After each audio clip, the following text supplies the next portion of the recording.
आजकल हर कोई अपने बच्चों का बहुत अच्छे से ख़्याल रख रहा है, बहुत ज़िम्मेदारी समझ रहा है। लेकिन जब अपने घर में ही बच्चे को सुरक्षा नहीं है, किस पे ऐसा किया जाए और किससे सुरक्षित रखा जाए। तो आज की कहानी कुछ ऐसे ही है, जहाँ पर एक बच्ची होती है जिसकी उम्र 4 साल की होती है और वो अपने 13 वर्षीय चाचा के साथ में खेल रही थी। वो 13 वर्षीय चाचा के साथ में खेत जाती है, खेत में खरबूजा खिलाने के लिए उसको ले जाता है उसका चाचा। और साथ में बगल में ही खरबूजे के खेत, बगल में एक बाजरे का खेत होता है, वहाँ पे उसको ले जाता है। उसके साथ कुछ गलत हरकत करने की कोशिश करता है और नाकाम रहता है, तो उसको वहीं छोड़कर चला आता है। अब घर चला आता है, लेकिन उसके समझ में ये नहीं आ रहा था कि आखिर बच्ची को लेके घर जाए तो कैसे जाए। अब बच्ची की जब छानबीन होती है, बच्ची के परिवार वाले खोजबीन करते हैं कि बच्ची कहाँ गई, आखिर मिल नहीं रही, घर में हाहाकार मच जाता है।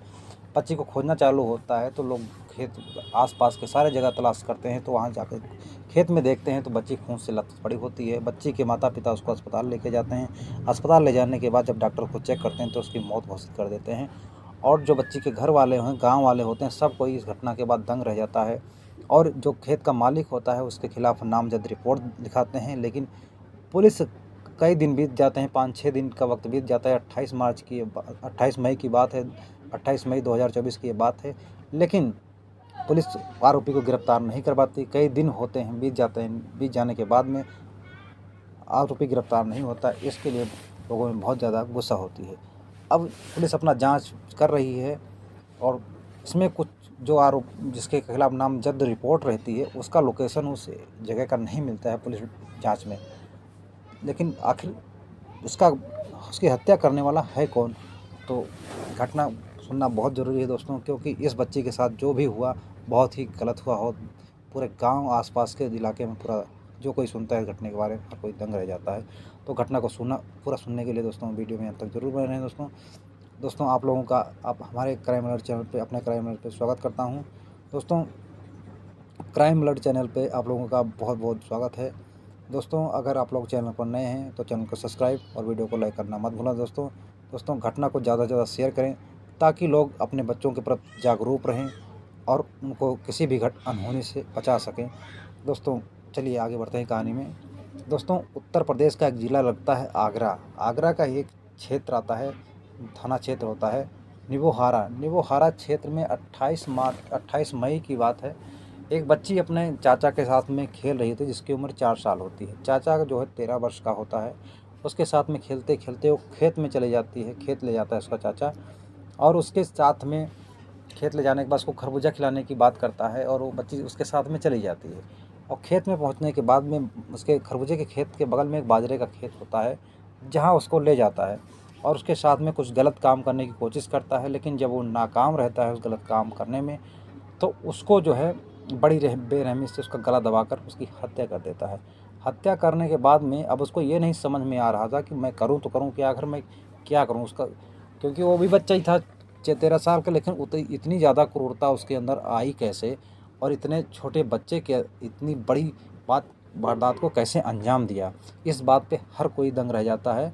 लेकिन जब उसकी गला दबाकर हत्या कर देता है, उसके बाद में वहाँ पत्थर पड़ा होता है और उसको उठाकर उसके चेहरे पर बहुत बुरी तरह से चेहरे को कुचल देता है और वहाँ से वो भाग जाता है।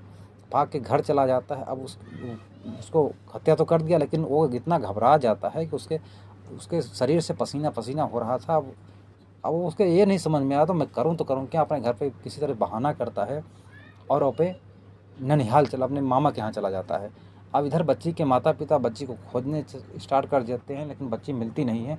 तभी जो गाँव के आस-पास के सारे लोग हैं ना, जब साथ मिलकर खोजना चालू करते हैं, तो खेत में हर जगह कोई तलाशता है। तो बच्ची जो होती है वहाँ खरबूजे खेत बगल में एक बाजरे का खेत होता है, उस खेत में खून से लथपथ मिलती है और उसको घरवाले जो होते हैं, बच्ची के माता-पिता होते हैं, उसको अस्पताल ले जाते हैं। अस्पताल ले जाने के बाद डॉक्टर उसको चेक करते हैं, तो चेक करने के बाद उसको पता लगता है कि वो बच्ची मर चुकी है। अब इतनी बात जब घरवाले बर्दाश्त नहीं कर पाते हैं और उस मकान जो खेत मालिक होता है उसके खिलाफ नामज़द रिपोर्ट दर्ज कराते हैं।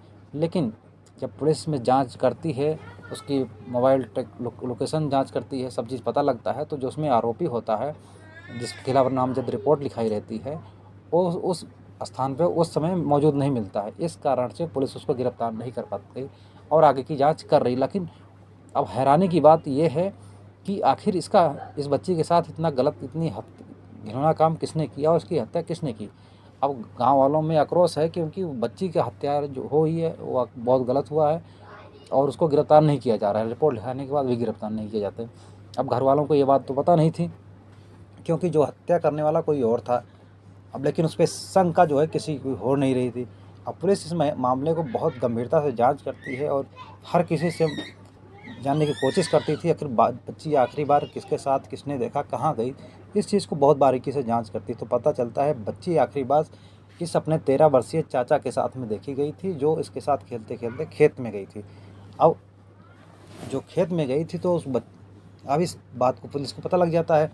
अब उस जो 13 वर्षीय चाचा होता है उसको पूछा जाता है अगर वो गया कहाँ। उसको पता लगता है कि ये अपने मामा के यहाँ चला गया है। मामा के यहाँ जब पुलिस जाती है उसको पकड़ के ले आती है। फिर उसको बाल सुधार अधिकारी के पास पेश किया जाता है, जहाँ पे होते हैं उनको अधिकारी के समक्ष पेश किया जाता है, उससे पूछताछ की जाती है। तो जो आरोपी चाचा है 13 वर्षीय, वो अपनी ये जुर्म को कबूल करता है, इस वारदात को कबूल करता है। उससे पूछा जाता है कि तुम इसको ऐसा क्यों किया। तो बताता है कि मैं अपने साथ इसको कैसे लेके आया खेत में। उससे बताया जाता है कि मैं खेल रहा था तो इसको मैं खरबूजा खिलाने के बहाने खेत में लेके आया और इसके साथ में इस तरह की गंदी हरकत करने की कोशिश किया, चिल्लाने लगी, मैं घबरा गया और इसका गला दबा दिया, ये ये मर गई। तब मैंने जो पत्थर रखा था इससे उठाकर इसके मुंह पर मारा, इसके सिर पर मारा और ये बुरी तरह से फूट गई। अब मैं डर रहा, उसको जो बच्चा होता है उसको नींद यानी कि बता रहा था कि मैं डर गया, मैं घर गया, मुझे घबराहट होने लग गई, मुझे नींद नहीं आ रही थी और उसको रात को नींद नहीं आती थी, जो मामा के यहाँ चला गया। इस करके वो अपने घर पे बहाना करता है और अपने मामा के यहाँ चला जाता है वहाँ रहने। लेकिन वहाँ भी उस बच्चे को नींद नहीं आ रही थी, इस तरह से घबरा रहा था। अब जब पुलिस पकड़ती है तो इस तरह से पुलिस की समझदारी से और बारीकी से जांच करने के बाद में जो निर्दोष खेत का मालिक होता है वो बच जाता है। नहीं तो अगर पुलिस इतने बारीकी से जांच नहीं करती तो शायद ये उस आरोपी की बच जाता और जो निर्दोष था उसको गिरफ्तार करके उसके आपराधिक धाराओं के तहत उसका मुकदमा चलता और सारा जीवन वो जेल में रहता। इस तरह से तो पुलिस की जांच इसमें बहुत ही तारीफ़ काबिल है क्योंकि बहुत ही बारीकी से इसमें जांच किया गया और हर पुलिसकर्मी को इसी तरीके से जांच करना चाहिए क्योंकि ये किसी की ज़िंदगी और मौत का सवाल होता है। तो इसमें एक निष्पक्ष जांच होनी चाहिए। इस तरह से इस घटना में पुलिस ने जांच किया। और दोस्तों आप लोगों से एक विनती है कि इस घटना को ज़्यादा से ज़्यादा शेयर करिए ताकि कि लोग अपने बच्चों के प्रति जागरूक रहें। किस तरह से लोग अब छोटे-छोटे बच्चों के ऊपर भी भरोसा करना मुश्किल है क्योंकि देखो इसमें जो मासूम होता है 13 साल का बच्चा होता है जो एक गुनहगार होता है कि 4 साल की बच्ची की बड़ी बेरहमी से हत्या कर देता है।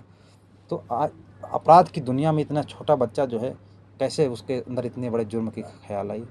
तो इस चीज़ से सावधान रहना बहुत ज़रूरी है दोस्तों। तो घटना को ज़्यादा से ज़्यादा शेयर करें। अगर घटना जानकारी में अच्छी लगी तो वीडियो को लाइक और चैनल को सब्सक्राइब करना दोस्तों घटना सुनाने का ये उद्देश्य नहीं किसी की भावनाओं को ठेस पहुंचाना, किसी को आहत करना। दोस्तों घटना सुनाने का ये उद्देश्य है कि आप लोग जागरूक रहें, सतर्क रहें, सावधान रहें और सुरक्षित रहें। दोस्तों मिलते हैं किसी और सच्ची घटना के साथ, तब तक के लिए जय हिंद दोस्तों।